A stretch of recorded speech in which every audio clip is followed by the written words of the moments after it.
And we are live.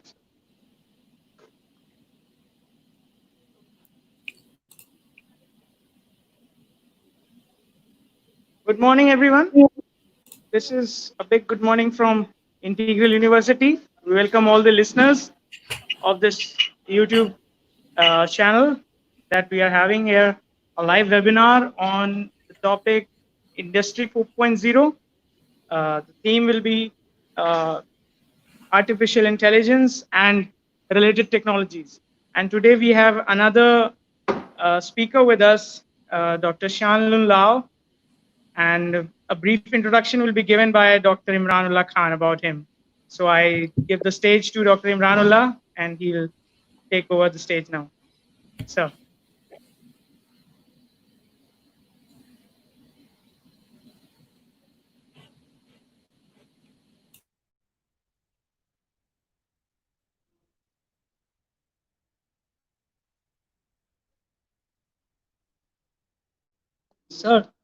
sir, आपका mic mute है. You can begin again. Sorry. On behalf of Department of Electronics and Communication, Integral University, Lucknow, I have the honor to invite Dr. Sian Lun Lau, Associate Dean and Head Academics, Department of Computer Science and Network System, Faculty of Science and Technology, Sunway University, uh, Singapore, Malaysia. We have familiar with the sir. He is also keynote speaker in our IEEE conference, and a very interactive section was there. And today's the topic of the sir is 30 years ubiquitous computing. So I request Shan sir to kindly take over the stage. Thank you, sir. Thank you. Thanks a lot for your you spare time from your busy schedule. Thanks a lot, sir.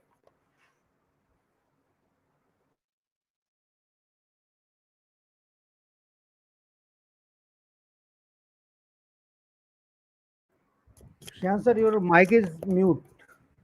Shan sir. I think that's something we do a lot, right? Whose mic is muted nowadays. First of all, thank you, Dr. Imran, for the invitation and also the opportunity to speak to the student staff and also those who follow this channel. And a big thank you to Integral University. I still remember the time I was invited to visit your university and gave a talk. It was a memorable experience.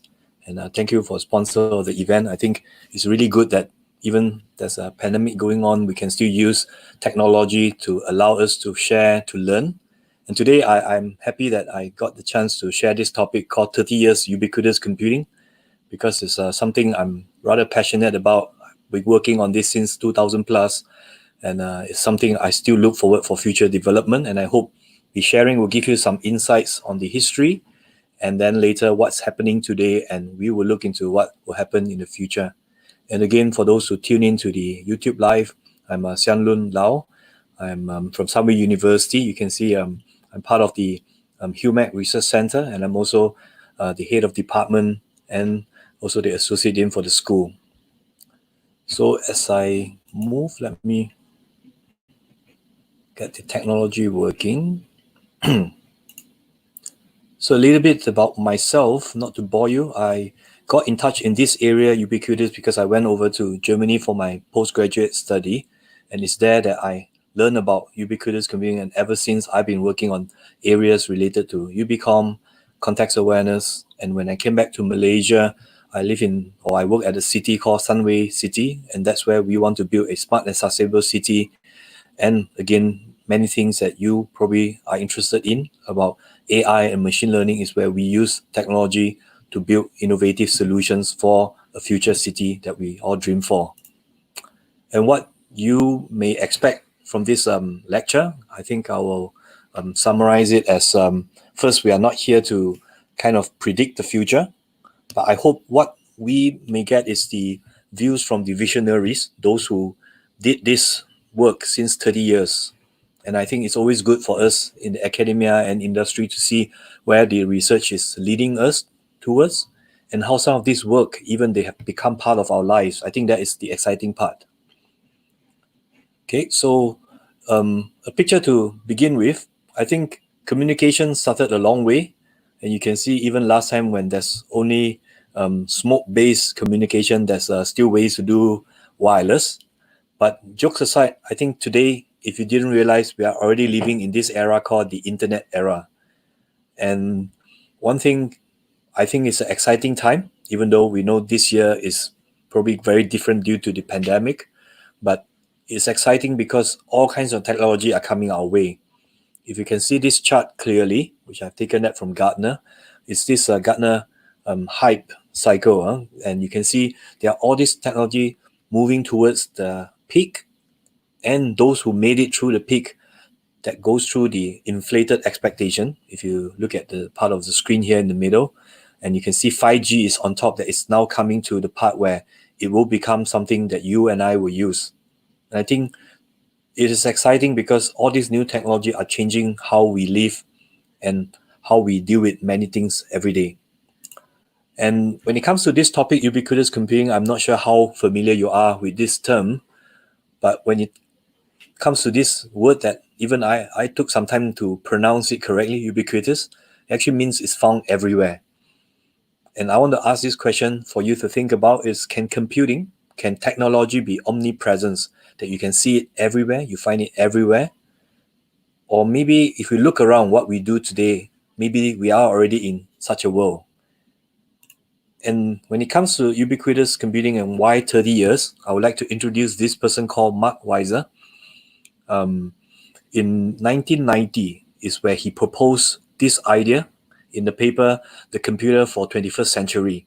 And he said this word called, the most profound technology are those that disappear, and they weave themselves into the fabric of everyday life until they are indistinguishable from it. I think his vision was how computer can be omnipresent, means you have computer everywhere, and it's not about the physical computer that you touch, that you use, but that computer is working for you everywhere, and more importantly, you are using computing without consciously interacting with it. In other words, he's looking 30 years ago, he's thinking about a computer that will be invisible to their users. And for those who are interested to look up more, some keywords that began, when he proposed that in the 90s and 2000, you can see another term quite popular called pervasive computing, right? There are even journals based on Ubicom and pervasive computing, and I strongly encourage you look up those journals, very nice ones. There are people who work on this thing called ambient intelligence. It's also another term quite close, similar to ubiquitous computing, and some even call this calm and invisible computing. So I think it's Mark Weiser who put this picture out that people start thinking whatever they do, it doesn't mean Mark is the first person, was the first person, who start the first work, but he saw what people are doing around that time. That people are working on sensors, people are working on, wireless technology, and he will proposing and foreseeing that future will come one day. So today is about 30 years since 1990 when he proposed that, and I wonder throughout the talk, do you see that future is coming nearer and nearer?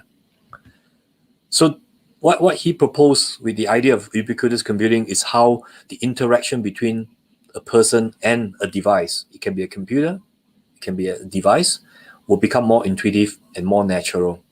And it's not just about, interaction between computer, it changes how the computer scientists together with people in Ubicom or even engineers, that they keep thinking about what ways we can innovate and create new technology that can make such a environment a reality. And today, if you ask me, I can already tell you some of this invisible technology is happening. If you look at cloud, you look at how AI is working, you look at all these intelligent speakers, Siri, you look at Alexa, Google Home, they are giving you a taste of it today.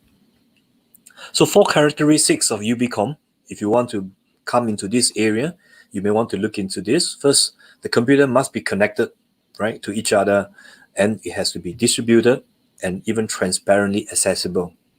If I may even add the word always connected, always distributed, and always transparently accessible.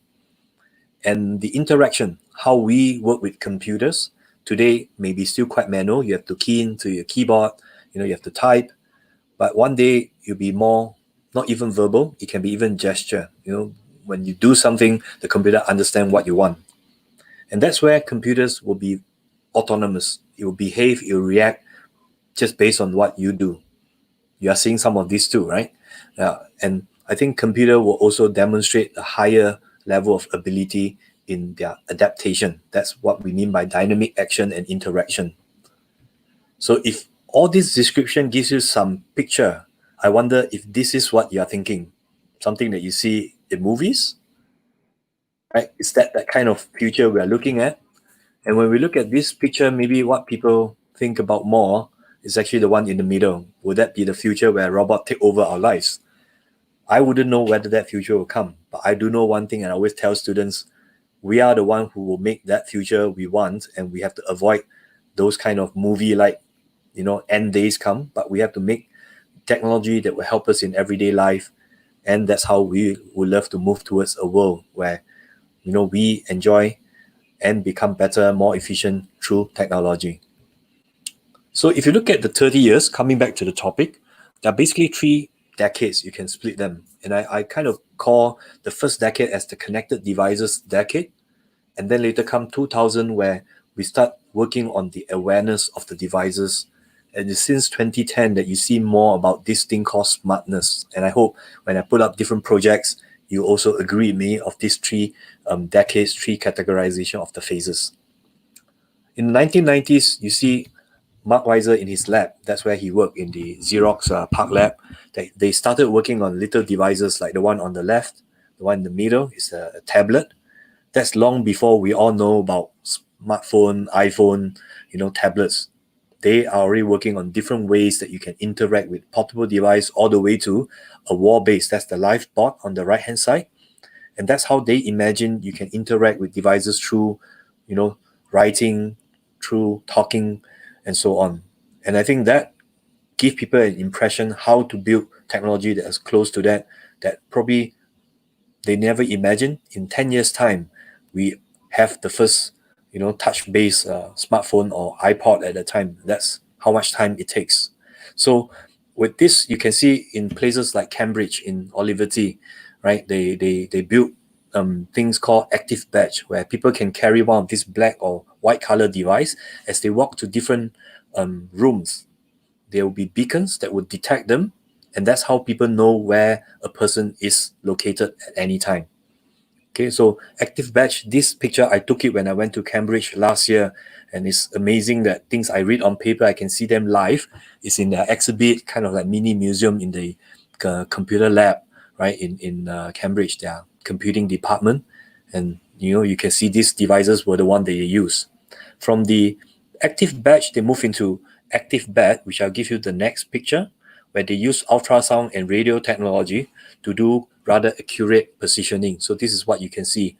So by putting arrays of sensors, when the person move about with this device carried with him, now the environment can sense and say this person is exactly at this corner of the room. And I think that's the beginning of indoor localization, where people say, can I actually know where a person is, right? And the closest you see in the movie is the Harry Potter movie, where, there's a map showing who, where the person is. And about 20 over years ago, people start exploring, investigating such technology.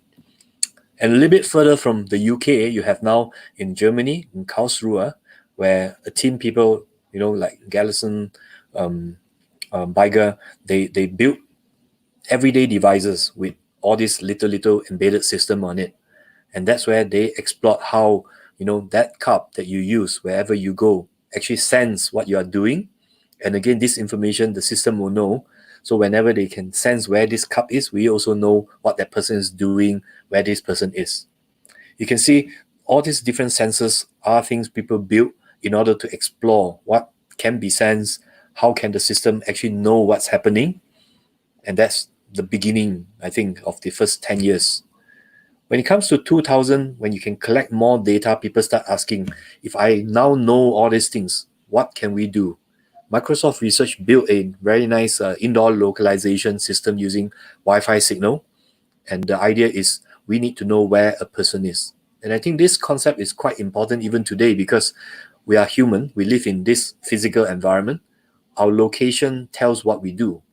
And based on that, systems, the environment can adapt based on a location information.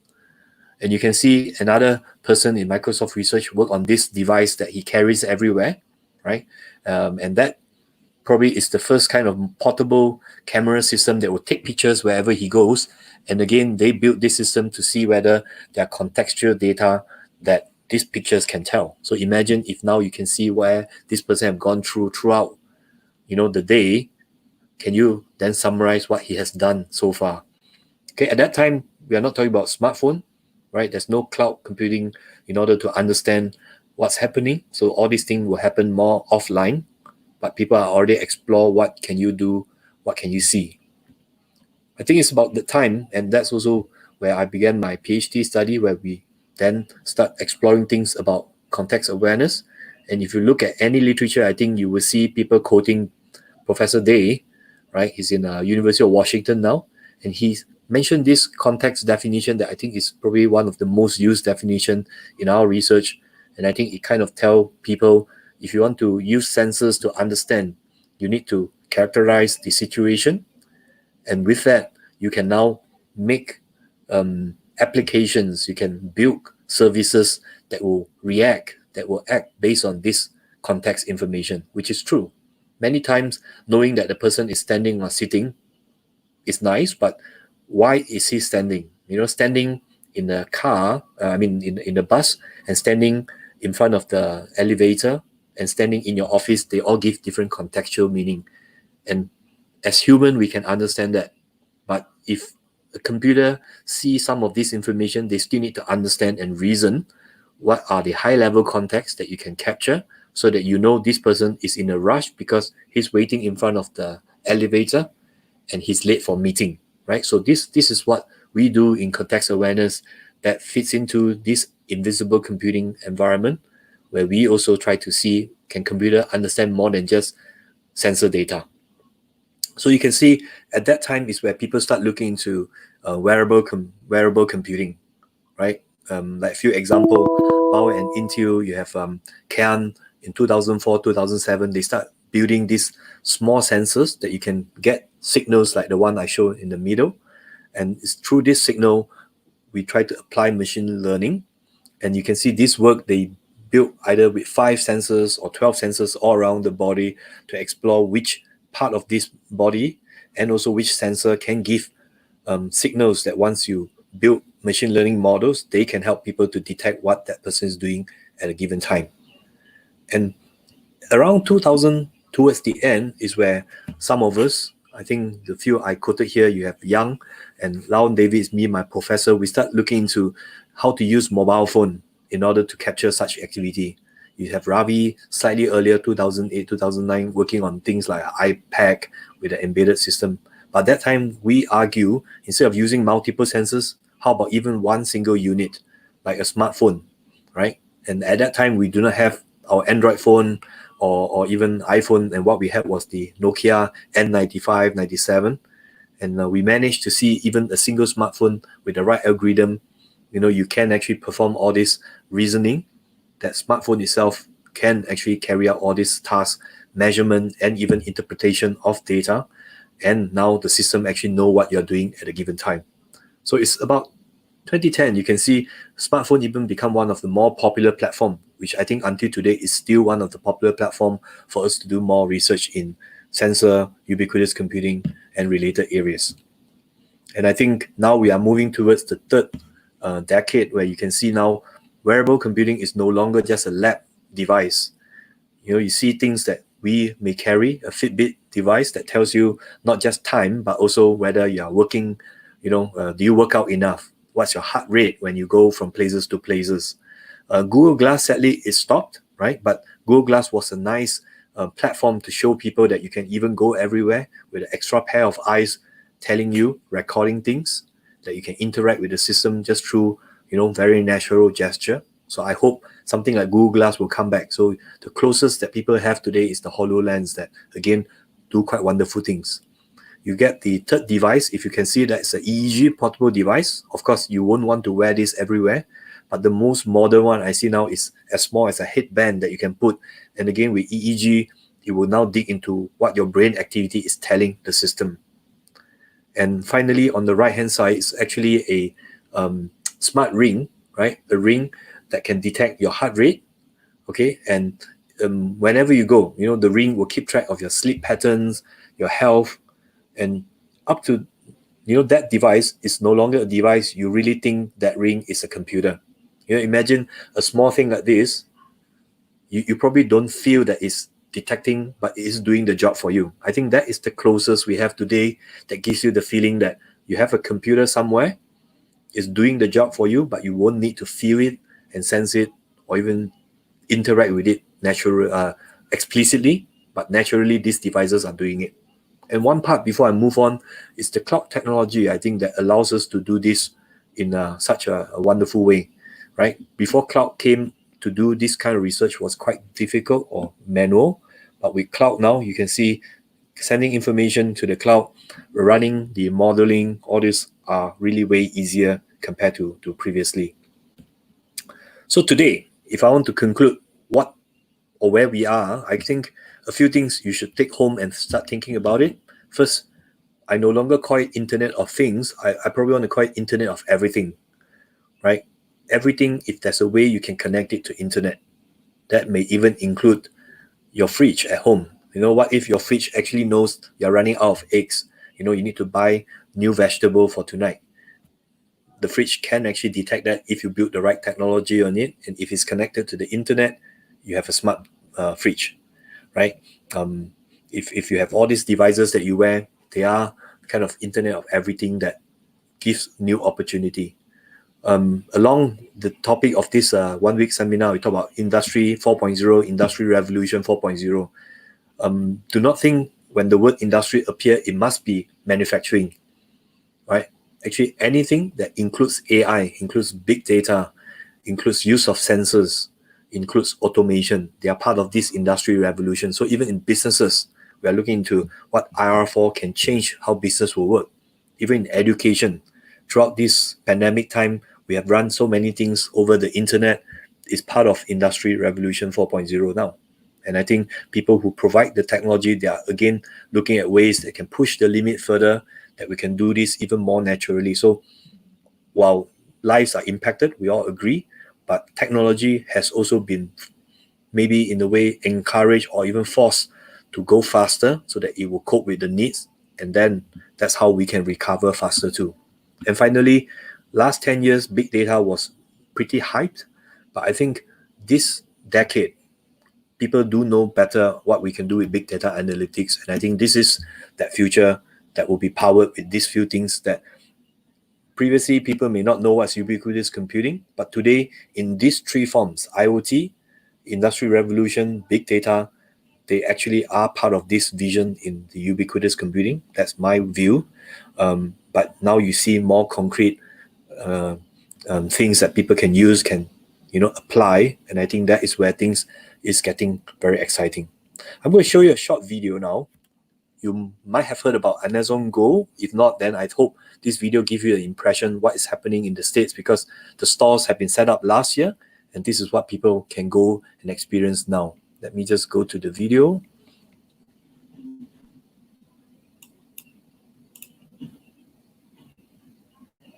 Can you hear the audio? 4 years ago, we started to wonder, what would shopping look like if you could walk into a store, grab what you want, and just go? What if we could weave the most advanced machine learning, computer vision, and AI into the very fabric of a store so you never have to wait in line? No lines, no checkouts, no registers. Welcome to Amazon Go. Use the Amazon Go app to enter. Then put away your phone and start shopping. It's really that simple. Take whatever you like. Anything you pick up is automatically added to your virtual cart. If you change your mind about that cupcake, just put it back. Our technology will update your virtual cart automatically. So, how does it work? We used computer vision, deep learning algorithms, and sensor fusion much like you'd find in self-driving cars. We call it Just Walk Out technology. Once you've got everything you want, you can just go. When you leave, our Just Walk Out technology adds up your virtual cart and charges your Amazon account. Your receipt is sent straight to the app, and you can keep going. Amazon Go. No lines, no checkout. No, seriously.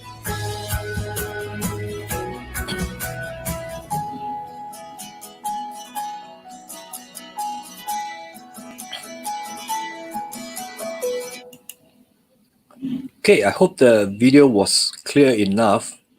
And if you have never seen this, I remember seeing this a few years ago the first time, and I'm so impressed because can it really happen? You know, I go into the shop and I don't need to meet anyone. I'll just pick up my stuff and I just go.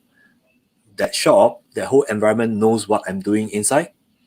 And put away the part we talk about privacy, you know, how creepy it is that, you know, people can see what we are doing, or at least the system can think that. Just look at if we are well protected, if this is what the system can do, it feels like future. Okay, and you heard the term they use there. This is where they apply even things that people use for self-driving cars, and they use it in a shopping environment. And that is the kind of future we are looking at. So when it comes to this future, I think these are topics you have to see how what we used to call research in ubiquitous computing, because it sounded very academic. When it comes to real life, we are actually looking at this kind of environment. You have manufacturing, you mix things with machines, you mix all this technology with artificial intelligence, control system and sensors. You now have a not only automated manufacturing line, but a line that is intelligent enough that these systems can actually, in a way, give you the ability of self-healing. And I'm not talking about they can go to see doctors when they are not well, but a system may know that certain parts are not working well, that can ask the engineers to make replacement before the manufacturing line start producing products that are, let's say, with errors, right? Like in the car manufacturing line, there are things that are high precision, and the blade, even by deviating a certain millimeter, will produce parts that will be rejected. And such kind of intelligent system can even tell and say it's time to replace the blade tomorrow because, you know, the blade is going to wear out soon, right? Don't have to go that far in manufacturing. Imagine in your home, if you can actually sense that which light bulb will go off tomorrow, you could have changed it tonight, right? Then your house will never go dark and you have to struggle, you know, in darkness trying to swap the lamp. I think this is that kind of intelligence manufacturing, industry automation will really need. And other than just manufacturing, you can even see the whole supply chain can be made intelligent, where you now have from manufacturing, the sensing, the intelligence, all the way to sales, transportation, logistic, and even up to the part where you have servicing, you have tracing of products performance at your customer, that those feedback will come back to manufacturing to know how to improve your product as you go. I remember watching another video many years ago where they said, what if you can produce cars that have all these sensors, and constantly anything that is wrong with the car is uploaded back to the manufacturer, that even a product recall, or if there's any danger with any product failure, will be detected early before someone get into an accident.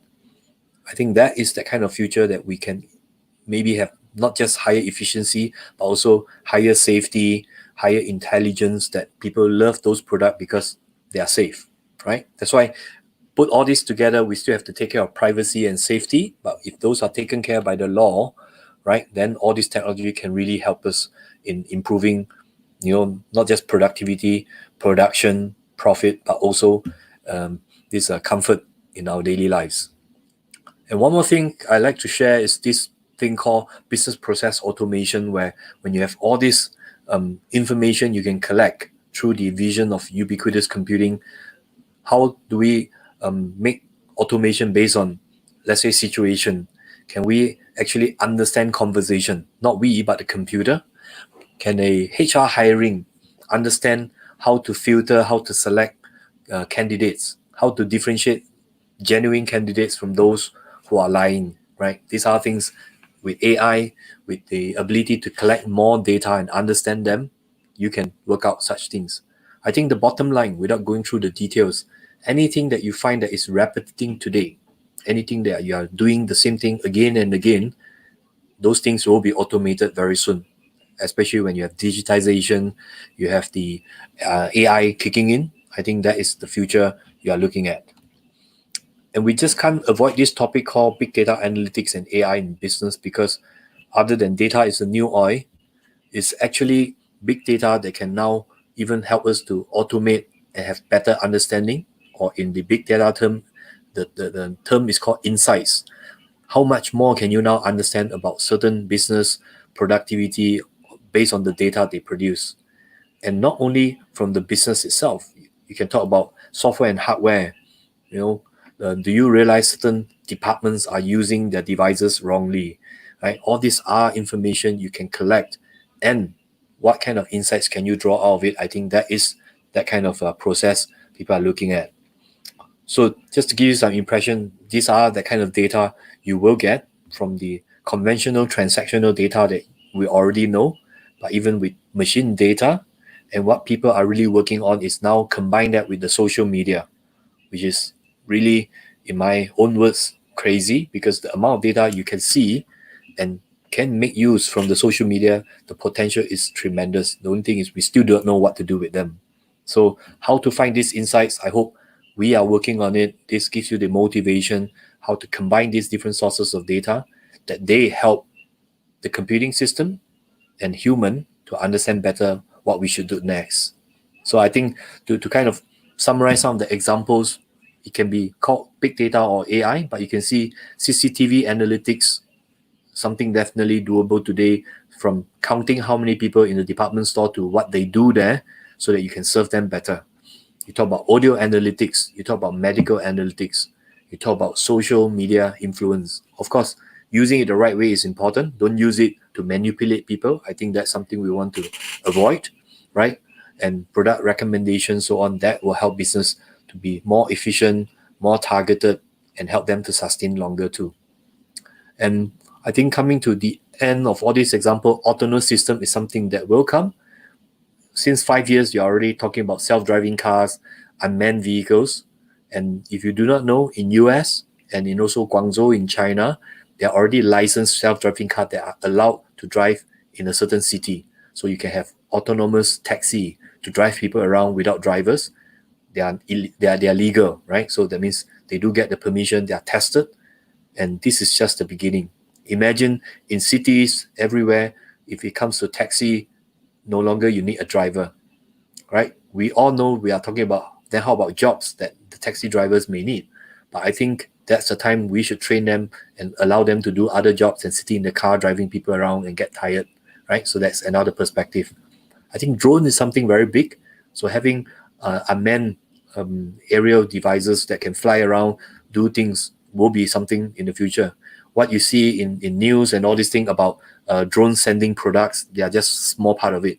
I know agriculture use drone quite a lot to do surveillance of crops, product health of the plants. Using drones to detect illegal activities, far away. All these are things people are looking into. And even buildings automation is some kind of autonomous system. And in Ubicom, we already talk about using that to understand how healthy is a building, and how can this building again be self-aware to tell the building operator, to tell its residents what people should do. So I think this is just some example of a complex system, but they really help us to understand how far we can push the limit, right, of putting different sensors, computing power in such a small package, in that sense, connect that to the cloud, that they can perform tasks just like human, seeing and sensing things around us without problem. And I think one part coming to the end is we should also come to technology that can help us to contribute to sustainability. I think here, when you talk about self-driving cars, autonomous system, we are really looking into safety. We're looking into logistic transportation that can make logistic more sustainable. And then, all these things, business model will change the way we live. Maybe number of cars can be better managed when they're all coordinated and managed, centralized. I think that's all these possibilities. And I think finally, robot is something that I'm putting a bet on it that you will also have more of them. I don't really see them being as human-like, but they'll be a very good companion for a long time to help us in everything we do. So you have robots in manufacturing, they are stationary, but now coming to robots that go around with you, walk with you, or like the one in the second picture, a lawnmower or vacuum cleaner, up to the very extreme case of Boston Dynamic that you see, the robot that will never fall down. They will come. The whole thing is, are we building robots the right way that will help us in our daily lives? So I think I've given some of this example how drones, robots can take care. Like now with COVID around, we hope maybe robots can be the one delivering food, disinfecting the room, not putting human at risk. Yeah, that will be some kind of examples we can really push forward, and maybe that will be the new normal we are looking at. So I think when it comes to this topic, right, we definitely want to look into this thing called human-machine collaboration. Because I think in the future, no matter it's a physical robot or a computing system that can be so intelligent, we have to look into how human and machine can work together. And that's also the reason at Sunway University we set a research center focusing on this. We also welcome either students who come and pursue postgraduate or researcher collaborating with us to work on such area. Welcome you to contact me if you are interested to explore any topics related to human-machine collaboration. Yeah, I look forward to welcome you. So to close the talk, looking at the time, yes.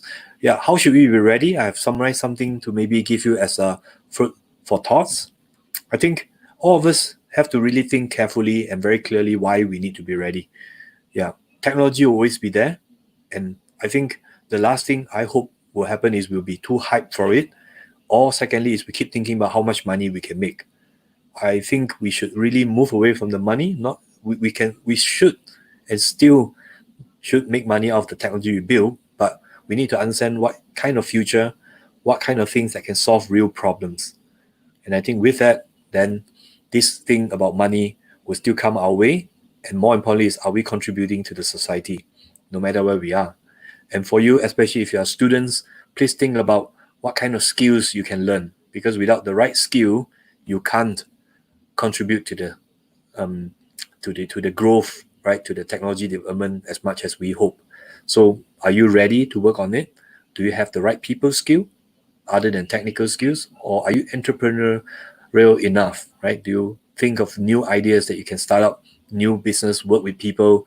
I think that will be that future we really hope you can look into. And it's not just about us, university teaching you. We all should work together with also industry, that we find suitable environment. We prepare everyone, including you, me, and we can learn together. And that's where I want to come to this line as a closing.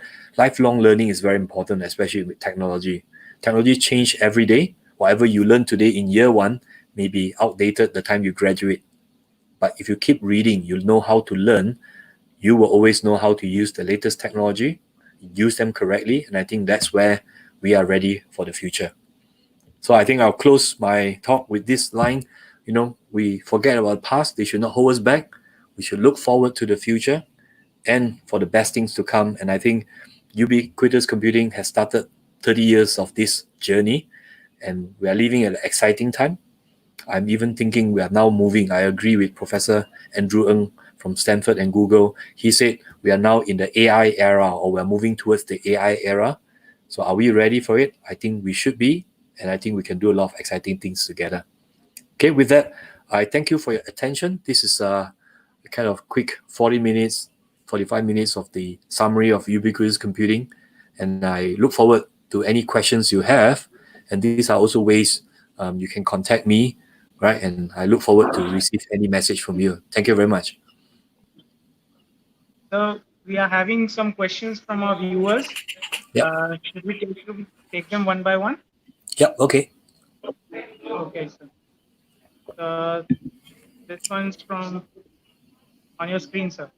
Yep, okay. So Said asked a very good question. In order to understand AI, is it necessary to study or work on embedded system? I would say, first of all, for academic purpose, you understand AI, but once you know how to use AI, AI will do the understanding for you. So that's the good thing. But if we are learning, the basics, the fundamental, I think embedded system may not be necessary unless you would like to optimize your AI to be implemented on resource limited devices. That means you want to build a chip that can do certain modeling very well.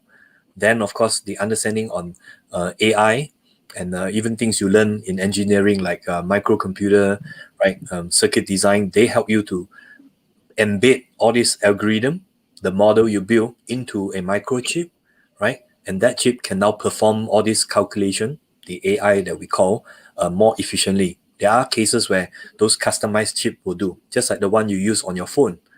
Like now, some of the smartphone has AI chip inside to help you to optimize photos you take, right? Those are things will be more on the embedded. But generally, there's another direction that is not like this. Then you don't really need embedded system because you are talking about building AI in a very large cluster. Then you may need to learn something like called cloud computing.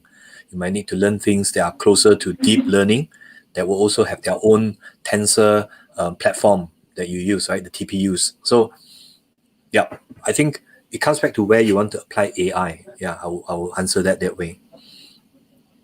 So we move on to next question. Yep. Okay. On your So screen. Shafiq, you say will autonomous system, human machine collaboration, AI,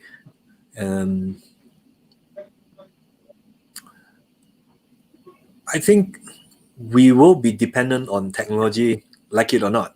Like how often we leave home and we say, "Oh, I forgot my smartphone and I have to run back and take my smartphone." Today we e-wallet, even not bringing your wallet and money is okay, but you must have your smartphone around. I would rather say, do we build it in a way that human no longer can perform? I think that would be a problem. So I personally think it's not the technology that make you dependent, but if you allow yourself to be dependent, like let's put it back to the study environment. How students, when they have Wikipedia, they stop learning. They just copy and paste from internet. It's not Wikipedia make you lazy, but you choose to use technology to make things easy for you. I think if we still understand we are using technology, then letting technology take over our lives, we won't be dependent, but we will appreciate having technology to make our lives easy, which is what we do as technologists. I think you and I, we are in engineering, computer science. We make technology to make lives better, not that people become dependent. Yeah. So it's good sometimes to just put your phone away, go out and, do the hike, go for jogging without any devices, detox yourself from technology so that we remember we are still human, we are in control, and we can live quite well without technology. Yeah. Okay, I think this is the part people ask about. Hamad asked a good question. Having How a is it common query. related? Yeah, I saw the next one. AI is part of this ubiquitous computing vision, right? And I must admit, ubiquitous computing is actually more an academic term because that's what we do in research.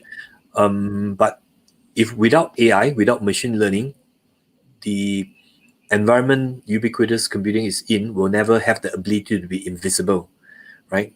Because how can a computer know you are sitting there having a heart attack, right? There must be some AI there that can detect your movement, the situation you are in, is dangerous, and then understand that maybe you are suffering from heart attack and therefore call the doctor for you. That will be AI in play in this kind of ubiquitous computing scenario. Yeah, so you should probably see that ubiquitous computing can be that big area. AI is part of it that empowers those kind of ubiquitous computing situation. Yeah, actually, I think this question is similar to what I've answered. How do you relate that? A core part of ubiquitous computing is to use data you can collect from the sensors and also available in the system, and now use AI to build models that can give that intelligence and that invisibility, right, into the ubiquitous computing environment. Yeah, so they are probably interchangeable, but it's also part of the Ubicom vision. Oh yes, I like this question. Mukunda, that's very good. Quantum computing, will it have significant impact? I think so. I don't think it will replace, but it will open up a new branch that you can deal with big data differently. Yeah, because at the current state, quantum computing is solving problem quite differently from how the conventional way is doing it with big data.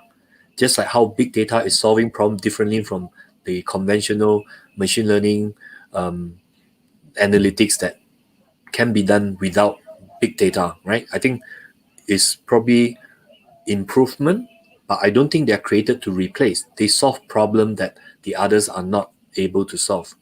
Quantum computing will be very promising because things that currently, even with big data, is still too complex to solve. People in quantum computing is actually hoping that quantum is the, like holy grail that will solve this limitation of the current technology. Yeah, I would say yes. If you have interest, look into quantum is one of the emerging, the if you remember the hype cycle is probably at the left hand side climbing up. But I know quite some people, including some of my friends, my junior, I remember in IBM in the North America, they are still working very hard on quantum computing, and seeing what's happening next. Yeah, so it's a good area. Very good. You are looking into it.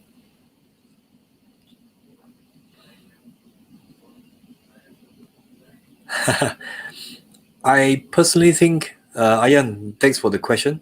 It has been 30 years. It's crazy that even I have looked at this thing more than 15 years. It's just a little bit hard to explain how it will be like in 20 years.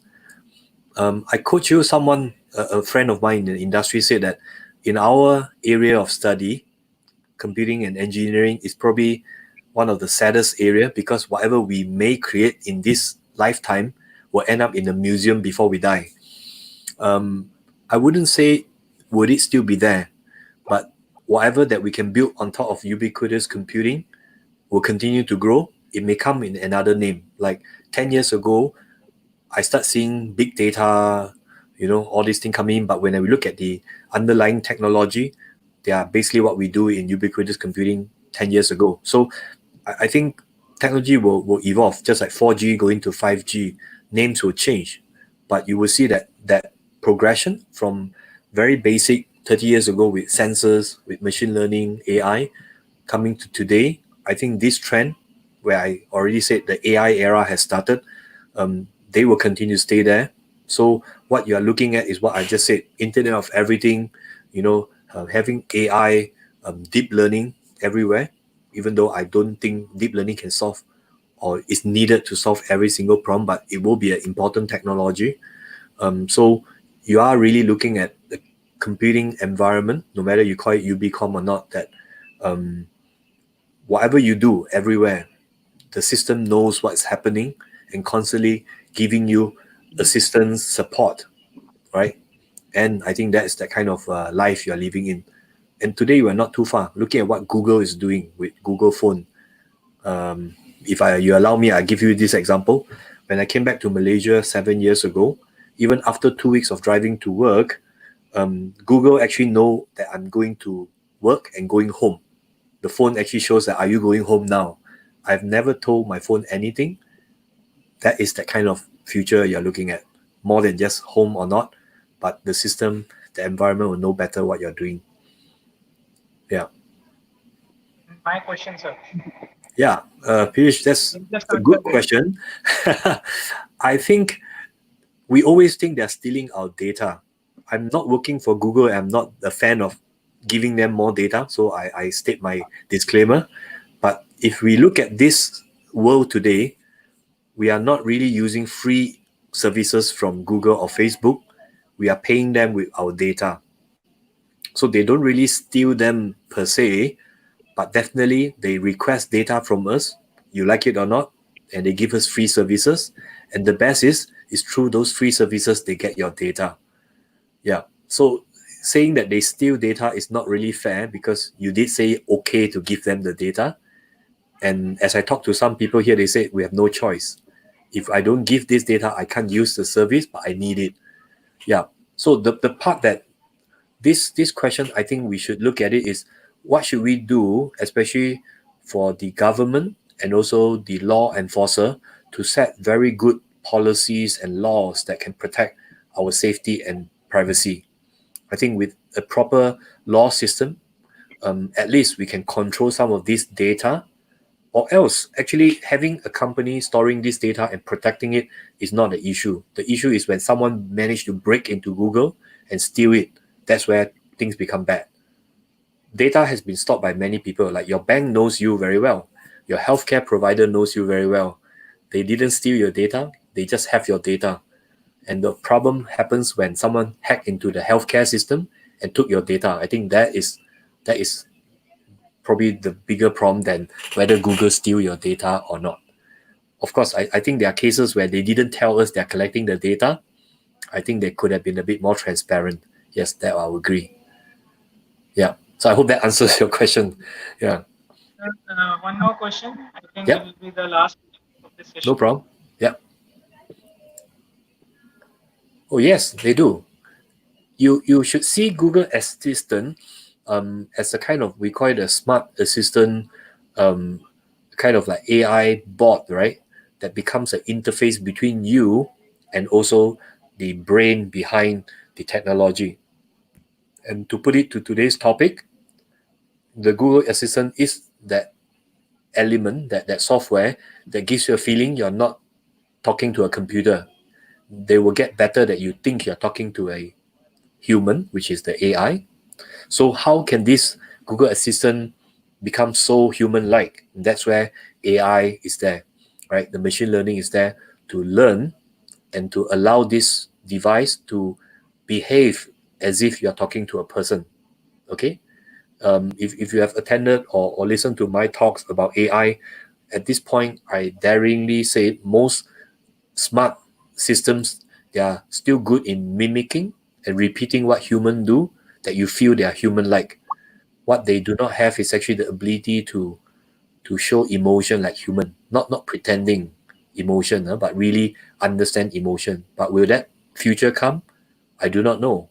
But when machines have emotion, then what's the difference between machine and human? I'm still thinking about this question. So maybe you can think together with me, right? What kind of future? But IoT together with AI, they cannot be separated, because IoT allows you to acquire information through sensors.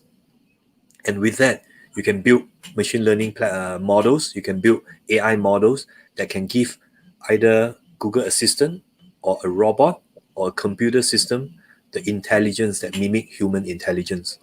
I think that's how they work together. That will also come into this big picture of either you call it ubiquitous computing or even. Actually, most of the viewers and listeners of this channel are students, young students, and they want to make a career or in higher studies. So, what are the opportunities that Malaysia is offering for such students into the research area? I think in Malaysia has always tried to kind of push, and I think here you look at the universities, especially the national ones, are really climbing up the ranking, and I think this is a sign to show that we are interested to attract good people to come and do research, to come and build their career, no matter in academia or even in industry. And if you talk about especially why Malaysia, I think is an attractive place because the culture for Asian, if you see our tourism slogan, we always say it's truly Asia, because you have a mix of culture that I think for people from India to come, you feel that you don't feel it's very different. We all speak English, so we can understand each other, and accessibility and distance, everything is still actually quite attractive. And being Malaysia or even Singapore, we are quite attached to the renowned, established institution or countries that, again, through us, you get access. So like coming to Sunway, you see that Sunway has a rather different position, that we have good connection to top universities like Oxford, Cambridge. Like last year, I got a grant that I managed to spend some time at the University of Cambridge to talk to people, to talk about research, and it was a very good opportunity. So these are things you will get when you got a opportunity to come over, and I think that may be attractive. On the other hand, I would like to encourage students, sometimes it's not just the location that matters. right? And that's sincerely from me, is the clarity of where you think you want to go, right? That's why earlier you see my slides, I'm encouraging you to ask, why are you doing this? And you can go to a certain place, or even now we already know, even online can give you quite a lot of good knowledge. What you need to do is read, understand them, and see how you can apply them. With that clarity, no matter it's Malaysia, in India, or even you go to the US, UK, it won't be too much different, except one part is the facilities and the environment, right? So I think that is my sincere words for students. It's good to aspire, and opportunities may come, may be delayed, but there are no excuse if you stop learning. Learning is still very important wherever you are. If you have internet, you are connected to the best resource in the world. Without, there's still ways for you to get them. And once you learn well, you have that basics, the world is for you to access anywhere you go. I hope that encourage all of the students that you have the future in your hands. And I really hope you make full use of it. Yeah. Okay, sir. Thank you for an informative session, sir. Yeah. I now request Dr. Imranullah, sir, to extend the vote of thanks to you for Sorry, I delivering was. this lecture. Thank you, sir. Thank you very much for your nice and informative session. Thanks for give us your valuable time. You spare 1 hour from your busy schedule. I'm very thankful to you. Uh, Sir, can I share your contact information? If Feel some free. Yeah. want to contact you. Can? No problem. Okay, Yeah. good. Okay, thank you very much, sir, for your Yeah. genuine. Okay, Thank sir. you again for the So, invitation and the opportunity. Thank you. thank you, sir. Thank you very much. Okay, I now Yeah. request all the participants to fill the feedback form that is available in the YouTube description box. Thank you so much, sir. Thank you for giving your Thank you. valuable time. Thank you. Thank you. Thank Have a you. nice Thanks a day. lot, sir. Bye bye. Yeah. Bye, Thanks. sir. Bye. Thank Stay you. safe and take care. Yeah. Yeah. Bye, sir.